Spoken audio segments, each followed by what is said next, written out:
Good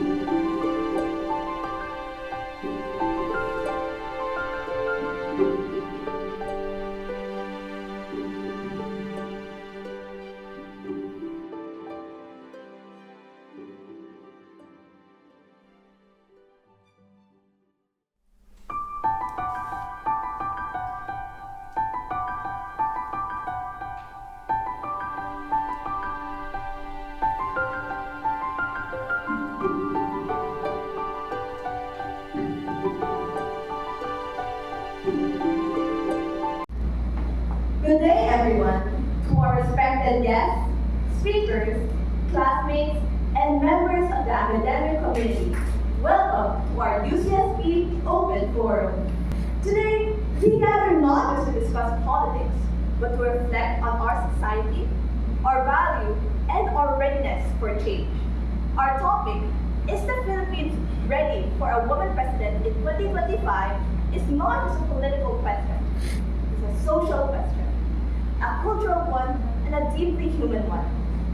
The Philippines has a long and complex political history. We have seen strong leaders, powerful movements, and moments of both unity and division.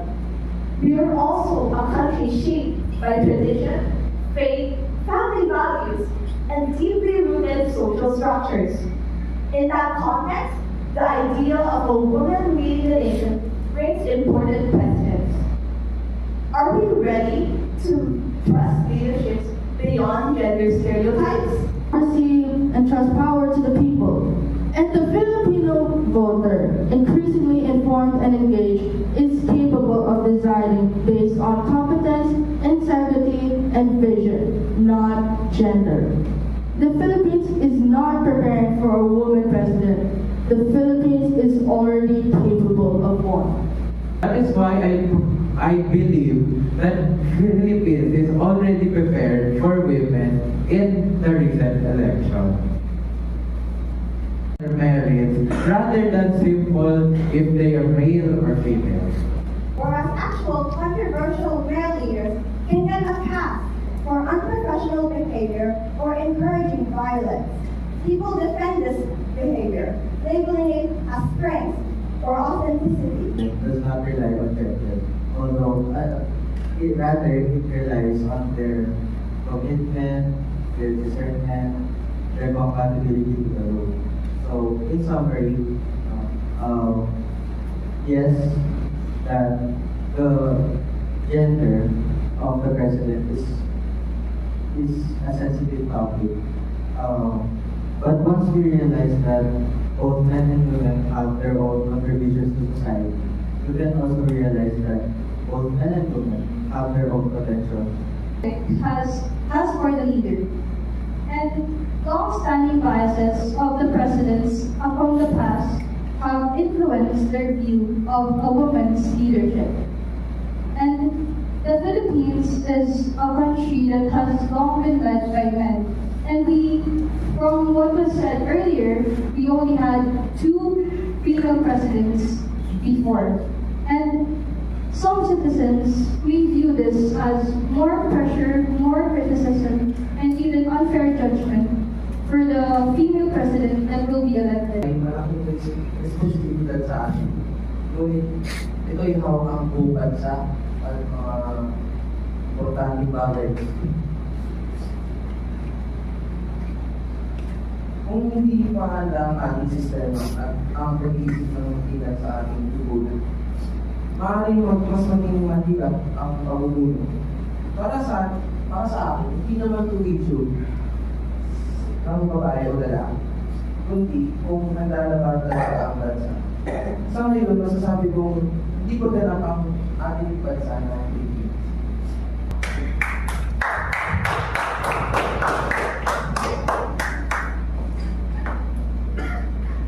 Could you repeat your question?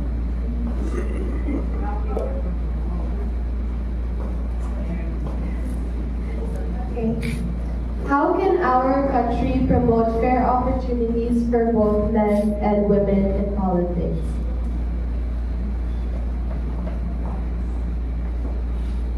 Thank you. Well, I will be tackling 2 of the questions asked. Yes, we cannot prevent misogyny, but we can influence it to stop.